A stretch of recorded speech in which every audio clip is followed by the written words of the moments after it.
ज्ञान एवं पाठ्यक्रम में हम पाठ्यक्रम के सिद्धांत पढ़ रहे थे। उससे पहले हमने पाठ्यक्रम निर्माण के कौन से तत्व होते हैं उनको स्पष्ट कर लिया था।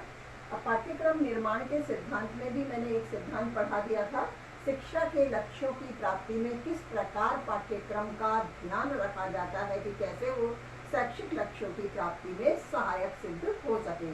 तो उसी सहायता की दृष्टि से ही पाठ्यक्रम का निर्माण किया जाता है। तो उसी आधार पर इस तरह के सिद्धांत निर्मित किए जाते हैं।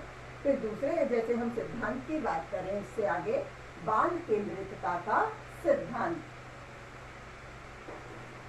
पाठ्यक्रम के सिद्धांत लिख रहे हैं, एक बार और हेडिंग डाल देते हैं, पाठ्यक्रम के सिद्धांत।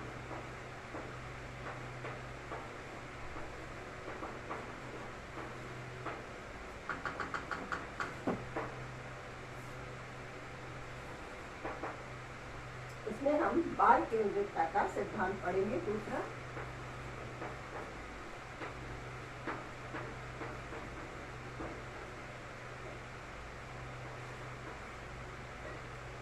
केंद्रितता या केंद्रीयता की विद्यता, बाल केंद्रीयता का सिद्धांत।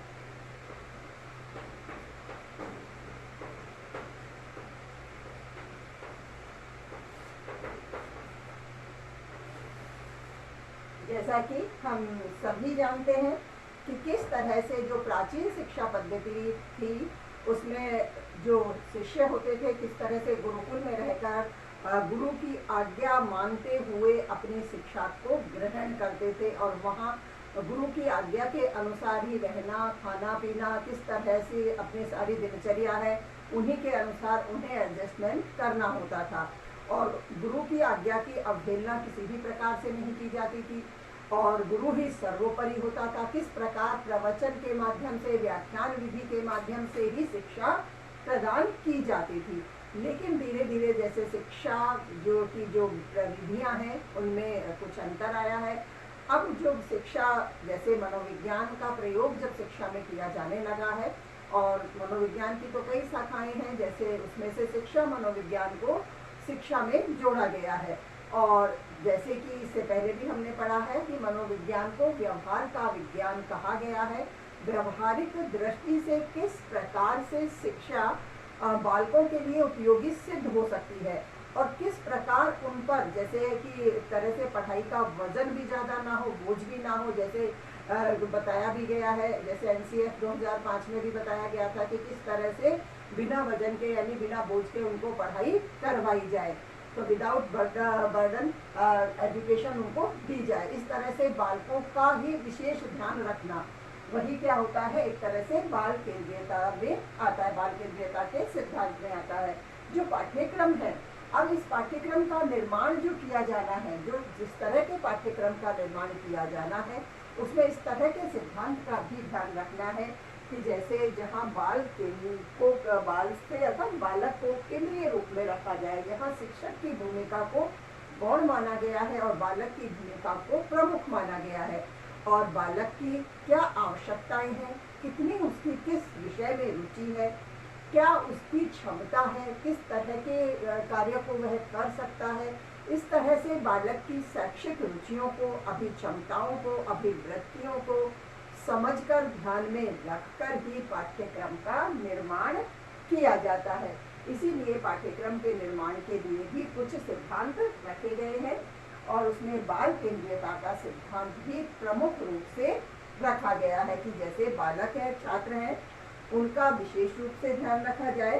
छात्र को केंद्र में रखकर जो भी विषय वस्तु है, जो भी विषय वस्तुओं की पाठ्यचर्या के निर्माण को किया जाना है, पाठ्यचर्या का निर्माण किया जाना है, तो उसमें छात्रों की जैसे जो भी शारीरिक क्षमताएं हैं, उनकी अभिरुचियां हैं, योग्यता है, अभियोग्यता है, अभिवृत्ति है, इन सभी का ध्यान रखते हुए, एक आयु स्तर का भी ध्यान रखते हुए कि कितनी आयु का बालक कितने विषय वस्तु को ग्रहण कर सकता है, किस स्तर की विषय वस्तु को वह सीख सकता है, इसको ध्यान में रखकर ही पाठ्यक्रम का निर्माण किया जाता है। पाठ्यक्रम का नियोजन विभिन्न वर्ग और श्रेणियों में विभाजित करके भी किया जाता है। क्योंकि इससे विषय वस्तु को समझना आसान हो जाता है, उसका ज्ञान प्राप्त करना आसान हो जाता है विद्यार्थियों के लिए भी, और शिक्षक भी विषयों के जो विषय वस्तु को जिस तरह से प्रकरणों में विभाजित किया जाता है उनके आधार पर वह ज्ञान को ठीक प्रकार से बालकों तक संप्रेषित कर पाता है। इसलिए ऐसे विषय और व्यवहारिक विषयों को पाठ्यक्रम में सम्मिलित करने पर जोर दिया जाता है जिनको छात्र एक तरह से पूर्ण सहभागिता के साथ पाठ्यक्रम के ज्ञान को ग्रहण करते हैं। जो अंतःक्रिया होती है शिक्षक और छात्रों के बीच, वह अंतःक्रिया भी श्रेष्ठ हो पाती है। इस तरह से जो भी छात्रों को वास्तविक ज्ञान उपलब्ध करवाया जाएगा वह एक तरह से उनके जीवन में उनकी प्रगति के लिए नए प्रवेश के द्वार खोलेगा, जैसे समाज में उन्नति के द्वार खोलेगा, उन्नति के लिए वो प्रवेश करेंगे। इस तरह से ये कह सकते हैं कि बाल केंद्रीयता का सिद्धांत, या कहें कि बालक को, छात्र को केंद्र में रखकर जब पाठ्यक्रम का निर्माण किया गया है तो ऐसा पाठ्यक्रम बालक को एक तरह से जो आने वाले समाज में भविष्य में जो उसकी उन्नति है उसको स्थायित्व प्रदान कर सकेगा। इसी तरह से अब जब हम आगे और बात करें पाठ्यक्रम के निर्माण में सिद्धांत की, निर्माण और लिख लेंगे हम, यहाँ स्पष्ट रहेगा। पाठ्यक्रम निर्माण के सिद्धांत, निर्माण शब्द हम बार बार बोल रहे हैं और निर्माण के ही सिद्धांत लिख रहे हैं। उपादेयता का सिद्धांत, उपादेयता का सिद्धांत।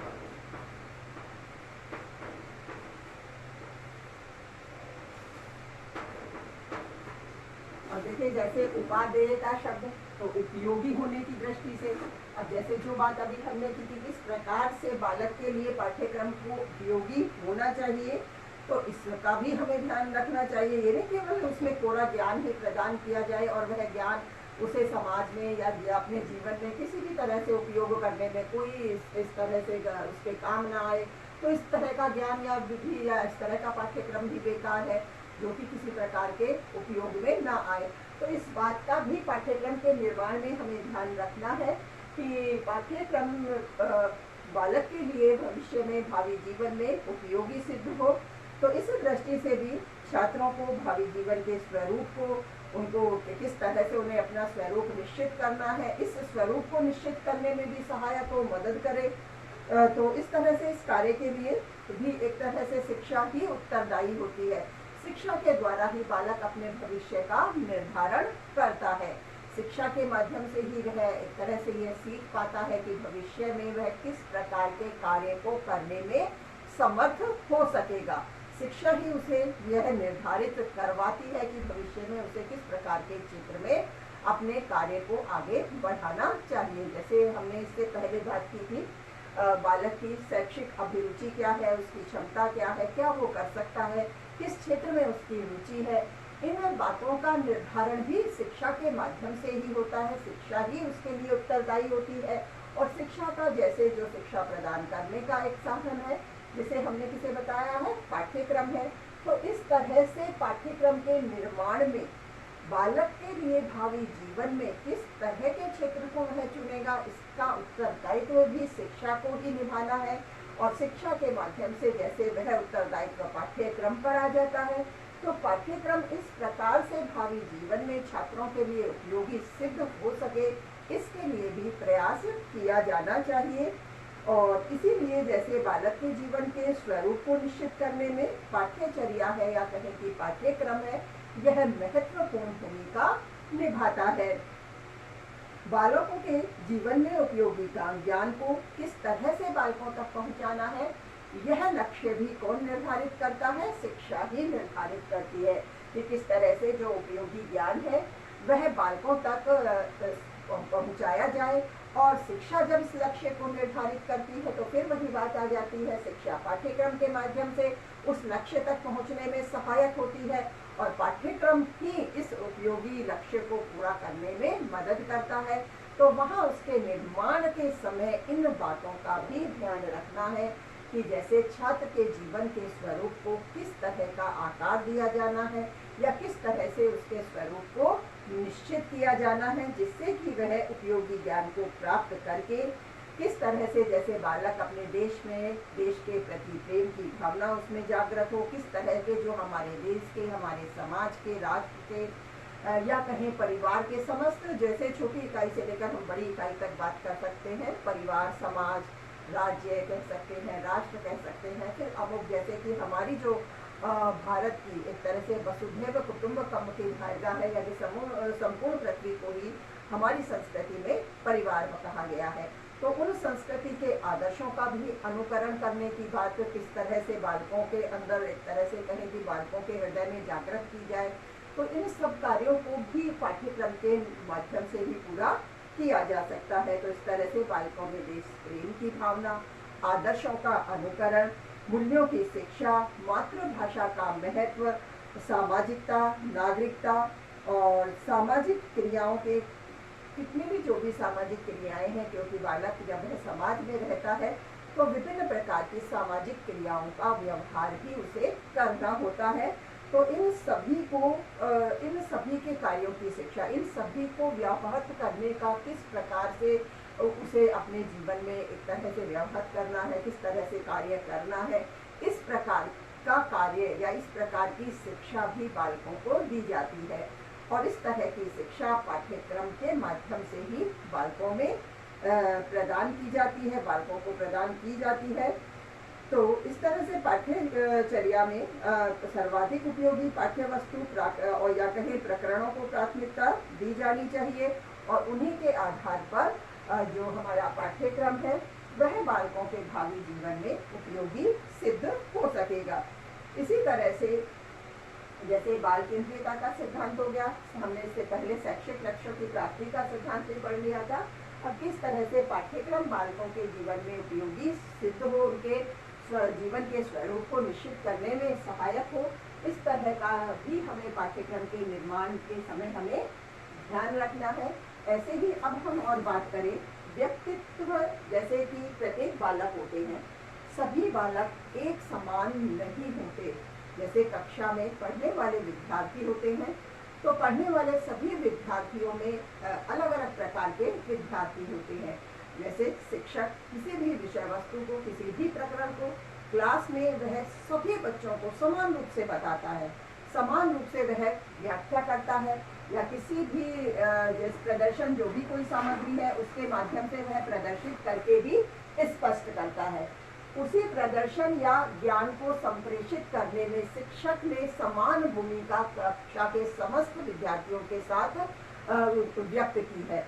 तो उसके बाद भी कई बालक हैं जो शिक्षक ने पढ़ाया तुरंत उसे समझ लिया, कुछ विद्यार्थी हैं जैसे कुछ उनके समझ में आया, कुछ नहीं आया, और लेकिन कुछ विद्यार्थी ऐसे भी होते हैं शिक्षक ने सारा लेक्चर दे दिया, सब पढ़ा दिया, लेकिन अभी उनके कुछ दिमाग में नहीं आया। तो इस तरह से ऐसा कैसे हो सकता है? तो ऐसा होने का भी एक कारण है व्यक्तिगत विभिन्नता, यानी हम ये कह सकते हैं ये नेचुरलिटी है या प्राकृतिक रूप से होता है, या ध्यान केंद्रण की वजह से हो सकता है। एक बच्चा हो सकता है दिमाग तेज है लेकिन वह पढ़ाई के प्रति सजग नहीं है, उसका ध्यान उसमें नहीं है। तो बहुत सारी बातें इस चीज़ पे डिपेंड करती है, निर्भर करती हैं। तो इसी आधार को लेकर हमने एक और जैसे सिद्धांत बनाया है पाठ्यक्रम के लिए, व्यक्तिगत विभिन्नता का सिद्धांत। तो किस तरह से छात्रों में जो व्यक्तिगत विभिन्नता होती है उसका ध्यान भी रखा जाना चाहिए। छात्रों में व्यक्तिगत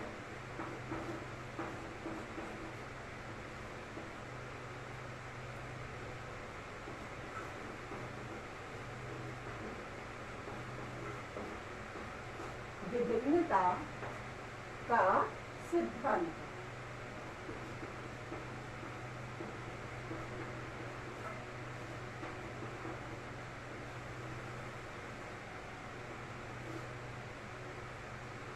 और जैसे अब ये व्यक्तिगत विभिन्नता क्या है, थोड़ा भी मैंने स्पष्ट किया है और बता देती हूँ कि जैसे अभी हम बात कर रहे थे कि किस तरह से विद्यार्थी छात्र हैं, शिक्षक समस्त विद्यार्थियों को एक समान विषय वस्तु को एक ही समान समय में संप्रेषित करता है, लेकिन कुछ विद्यार्थी उन्हें ठीक तरह से समझ पाते हैं, कुछ कम समझ पाते हैं, कुछ बिल्कुल भी नहीं समझ पाते। तो इस दृष्टि से अब ये कहें कि पाठ्यक्रम में के निर्माण में इसका ध्यान क्या रखना है। देखो, पाठ्यक्रम के निर्माण में इस तरह से इसका ध्यान रखा जाना है कि यदि हमने पाठ्यक्रम के प्रकरण इस प्रकार के रखे हैं कि जैसे जो होशियार विद्यार्थी हैं उनको, जैसे हमने कक्षा के विद्यार्थियों को जिस तरह की हम बात कर रहे हैं, उसमें हम 3 तरह के विद्यार्थियों में उन्हें बांट देते हैं। जैसे कहें प्रतिभाशाली विद्यार्थी, जिन्हें हम गॉड गिफ्ट कह देते हैं कि जैसे वो सभी काम में होशियार होते हैं और तुरंत से पढ़ाया गया सीख लेते हैं। ठीक इसी तरह से एवरेज, औसत होते हैं कुछ बच्चे, सामान्य, जो कुछ सीख भी जाते हैं, कुछ उनसे रह जाता है, जो वो और प्रयास करके सीख भी लेते हैं। कुछ ऐसे बच्चे होते हैं डल, मंद बुद्धि, जो कुछ सीख नहीं पाते।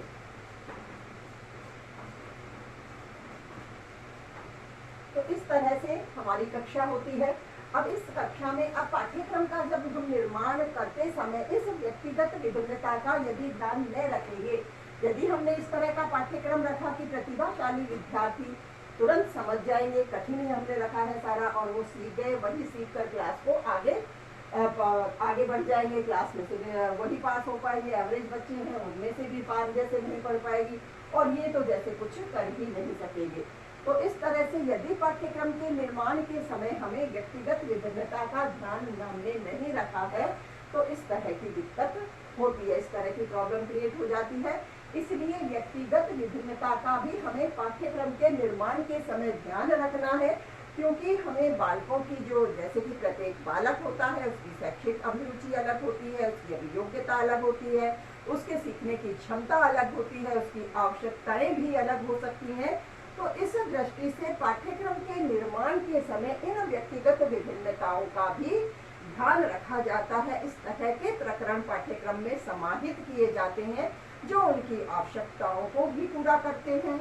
और किसी दृष्टि से कहीं कुछ प्रकरण बहुत कठिन है, तो कहीं कुछ प्रकरण ऐसे भी हैं जो कि मंद बुद्धि विद्यार्थी भी आसानी से समझ सकते हैं, और जो शिक्षक है उसे भी उसका प्रयास भी ये केवल ये नहीं है कि वो प्रतिभाशाली विद्यार्थियों को पढ़ाए और पाठ्यक्रम अपना पूरा हो गया। उसका भी उद्देश्य यह होता है कि जो भी पाठ्य की विषय वस्तु है वह समस्त विद्यार्थियों को ही उस विषय वस्तु में साथ लेकर चले, उनको ज्ञान संप्रेषित करने में सभी विद्यार्थियों को वह पूर्ण रूप से वह ज्ञान प्रदान कर सके। तो अब ये देखिए कि जैसे पाठ्यक्रम को हमने इस तरह से तैयार किया है कि केवल प्रतिभाशाली विद्यार्थी पढ़ेंगे, तो इसमें शिक्षक भी क्या करेगा, जल्दी पढ़ाएगा, समस्त पाठों को जल्दी पूरा करेगा, क्योंकि उसे भी कोर्स को उसी तरह से पूरा करना है। लेकिन जब पाठ्यक्रम का निर्माण करते समय हमने इन सब बातों का ध्यान रखा है, तो शिक्षक भी पढ़ाते समय जिस कठिन प्रकरण को उसने अधिक समय तक पढ़ाया है और किस कोई सरल प्रकरण है उसे उसने कम समय तक पढ़ाया है, तो वहाँ भी जो भी समय सारणी है या जो भी समय है पढ़ाई का, जो भी शिक्षण कार्य के घंटे हैं, वहाँ वो समायोजित हो जाते हैं। और कठिन विषय जो इन विद्यार्थियों ने बहुत आसानी से जल्दी समझ लिया है, उस बचे समय को शिक्षक इन विद्यार्थियों को समझाने में लगा सकता है, क्योंकि वो बच्चे एक बार में नहीं समझते हैं, उनको 2 या 3 या 4 बार भी समझाना पड़ सकता है। तो इस दृष्टि से भी पाठ्यक्रम के निर्माण के समय हमें ध्यान रखना होता है कि इस तरह के पाठ्यक्रम का निर्माण किया जाए कि शिक्षक जैसे जो औसत और मंद बुद्धि वाले विद्यार्थी हैं उनको भी उस विषय वस्तु का, जैसे जो कठिन प्रकरण है उनका भी ज्ञान उनको प्रदान कर सके, वह बालक भी उसे सीख सके। तो इस दृष्टि से हमें एक तरह से जो भी पाठ्यक्रम का निर्माण किया जाना है या करना है, उसमें व्यक्तिगत विभिन्नता के सिद्धांत का भी ध्यान रखना है। जैसे जो आज वर्तमान का जो पाठ्यक्रम है उसका जो संप्रत्यय है वह यही कहता है कि जैसे प्रत्येक बालक के मनोविज्ञान पर विचार करके ही पाठ्यक्रम को तैयार किया जाना चाहिए। पाठ्यक्रम में ऐसे विषयों और पाठ्य वस्तुओं का समावेश किया जाना चाहिए जिससे कि हर बालक की आवश्यकताओं का पूरा होना लगभग संभव हो सके। और पाठ्यचर्या व्यक्तिगत विभिन्नता के आधार पर बनाने हेतु उसमें विविधता का भी ध्यान रखना चाहिए, क्योंकि एक जैसी जो पाठ्यचर्या या पाठ्यक्रम हमने तैयार किया है तो वह समस्त बालकों की आवश्यकताओं को पूरा करने में समर्थ नहीं हो सकेगी। इसीलिए पाठ्यक्रम में भी भिन्नता लाना आवश्यक हो जाता है, क्योंकि प्रत्येक बालक की रुचि आवश्यकताएं अलग अलग होती हैं, सीखने की क्षमता भी अलग होती है। तो इसी आधार पर जैसे कि जो बालक है उसके गुण भी, उसकी रुचियां भी, उसकी क्षमताएं, उसकी योग्यताएं सभी एक दूसरे से भिन्न होती है। प्रत्येक बालक या कहें सभी बालक एक ही समान नहीं होते, सभी में अंतर होता है। सभी बालकों की अभिव्यक्तियां अलग अलग होती हैं। एक बालक दूसरे बालक से स्वाभाविक रूप से भिन्न होता ही है। तो इस दृष्टि से पाठ्यक्रम निर्माण के समय हमें व्यक्तिगत विभिन्नता को ध्यान में रखते हुए हमें पाठ्यक्रम की विविधता का भी ध्यान रखना चाहिए, क्योंकि जब पाठ्यक्रम में विविधता होगी तो पाठ्यक्रम की विविधता ही एक तरह से सभी बालकों की आवश्यकताओं को पूरा करने में कहीं ना कहीं समर्थ हो सकेगी। इसीलिए जो वर्तमान का पाठ्यक्रम है वह बाल मनोविज्ञान को ध्यान में रखकर उस पर विचार करके ही पाठ्यक्रम को तैयार करवाता है। तो इसी तरह से शिक्षकों में भी जैसे इस तरह के पाठ्यक्रम को किस प्रकार पूरा किया जाए, एक जैसा पाठ्यक्रम होगा तो उसे शिक्षक को पढ़ाना बहुत आसान हो जाता है, लेकिन इस प्रकार के पाठ्यक्रम को किस प्रकार पूरा किया जाना है, तो इस दृष्टि से शिक्षकों के लिए भी आवश्यक सुझाव उचित रूप से प्रदान किए जाने चाहिए। उन्हें भी इस तरह से किस तरह से सफल रूप से अपने शिक्षण कार्य को पूर्ण करना है, इसका भी ध्यान रखना है। तो इन सुझावों और अनुशंसाओं के आधार पर ही हम पाठ्यक्रम में आवश्यक प्रकरणों और विषयों को भी हमें सम्मिलित कर लेना चाहिए।